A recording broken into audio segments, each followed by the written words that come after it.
Selamat malam, Sir. Saya William Surajaya, perwakilan dari kelompok Nasi Padang untuk mempresentasikan topik kami. Dari kelompok Nasi Padang terdapat 4 anggota, yaitu Avian, Rosita Tandiono, Teddy Fernando, dan William Surajaya.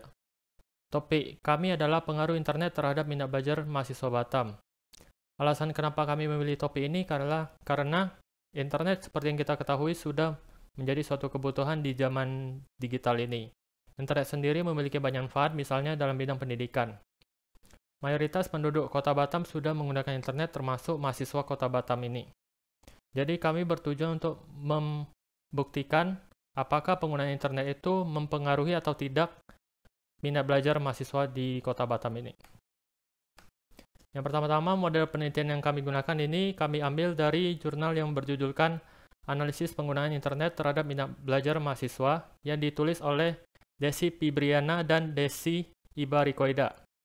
Dari modelnya bisa dilihat bahwa variabel sikap penggunaan internet dan variabel norma subjektif penggunaan internet memiliki hubungan terhadap minat belajar.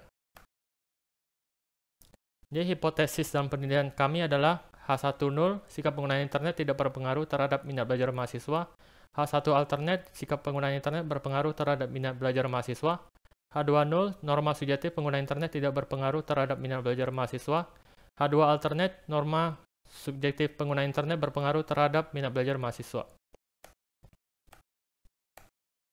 Ini adalah tabel definisi operasional variabel kami. Yang seperti kita lihat tadi, dari model terdapat 3 variabel, yaitu sikap penggunaan internet, norma subjektif penggunaan internet, dan minat belajar. Dari variabel sikap penggunaan internet sendiri memiliki 3 dimensi, yaitu intensitas, kepercayaan, dan kemanfaatan. Dari dimensi intensitas sendiri memiliki satu indikator, yaitu saya selalu menggunakan internet tanpa batas tempat dan waktu. Dari dimensi kepercayaan terdapat 2 indikator, yaitu yang pertama, informasi di internet dapat dipercaya. Yang kedua, internet dapat memberikan informasi yang benar. Dari dimensi kemanfaatan terdapat 3 indikator, yaitu yang pertama, internet dapat memberikan hiburan kepada saya. Yang kedua, saya sering melakukan transaksi online menggunakan internet. Yang ketiga, internet membantu saya untuk berkomunikasi dan bersosialisasi dengan orang lain. Sedangkan untuk variabel norma subjektif pengguna internet terdapat 3 dimensi juga, yaitu kepercayaan, kemanfaatan, dan keamanan. Dari dimensi kepercayaan terdapat 2 indikator, yaitu yang pertama, menurutmu informasi yang terdapat di internet itu dapat dipertanggungjawabkan. Yang kedua, menurutmu informasi yang terdapat di internet itu benar. Yang dari dimensi kemanfaatan terdapat 2 indikator. Yang pertama, menurutmu internet berguna untuk mencari lingkaran pertemanan baru. Yang kedua, menurutmu internet dapat memberikan hiburan dan kesenangan tersendiri. Kemudian untuk dimensi keamanan terdapat 2 indikator juga. Yang pertama, menurutmu data mengenai diri Anda yang Anda letakkan di internet itu aman. Yang kedua, menurutmu transaksi online di internet itu sudah aman. Selanjutnya, untuk variabel minat belajar terdapat 3 dimensi juga, yaitu dimensi keinginan, kenyamanan, dan kemanfaatan. Dari dimensi keinginan terdapat 2 indikator, yaitu saya akan lebih banyak belajar apabila menggunakan internet. Yang kedua, saya tidak bisa belajar apabila tidak ada internet. Dari dimensi kenyamanan terdapat 1 indikator saja, yaitu saya tidak jenuh dan akan tambah berminat untuk belajar apabila belajar dengan menggunakan internet. Dari dimensi kemanfaatan terdapat 3 indikator, yaitu yang pertama, saya dapat mengerti materi pelajaran saya melalui materi dari internet. Yang kedua, saya dapat menyelesaikan tugas dengan bantuan dari internet. Yang ketiga, saya dapat bertukar informasi mengenai tugas melalui internet. Instrumen penelitian yang kami gunakan adalah kuesioner di Google Form. Berikut adalah link menuju kuesioner Google Form kami.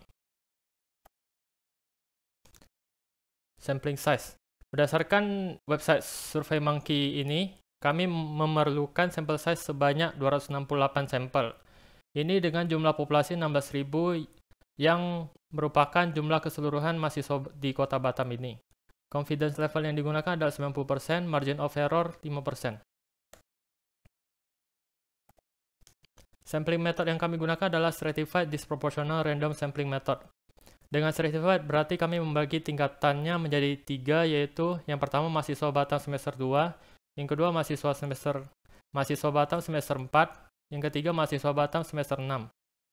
Dengan pembagian disproporsional yang berarti dari jumlah sampel 268 tadi dibagi dengan jumlah stratanya, yaitu ada 3, sehingga didapatkan jumlah sampel yang diperlukan adalah mahasiswa Batam semester 2 89 orang, mahasiswa Batam semester 4 90 orang, mahasiswa Batam semester 6 89 orang.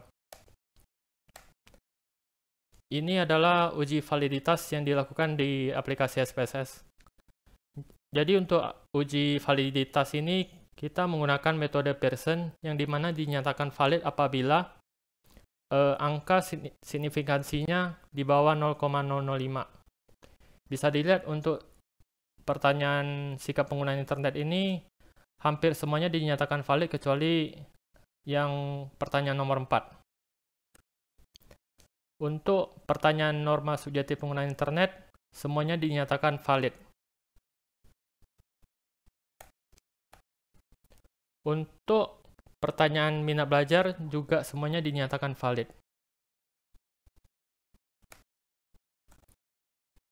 Kalau untuk hasil uji reliabilitas ini kita menggunakan metode Cronbach alpha yang di mana dinyatakan reliable apabila di atas angka atau sama dengan 0,6. Ini untuk sikap pengguna internet bisa dilihat dinyatakan reliable karena di atas 0,6. Yang ini merupakan untuk norma subjektif penggunaan internet, dinyatakan reliable juga. Yang terakhir untuk minat belajar dinyatakan reliable juga karena di atas 0,6. Sekian presentasi kami, terima kasih.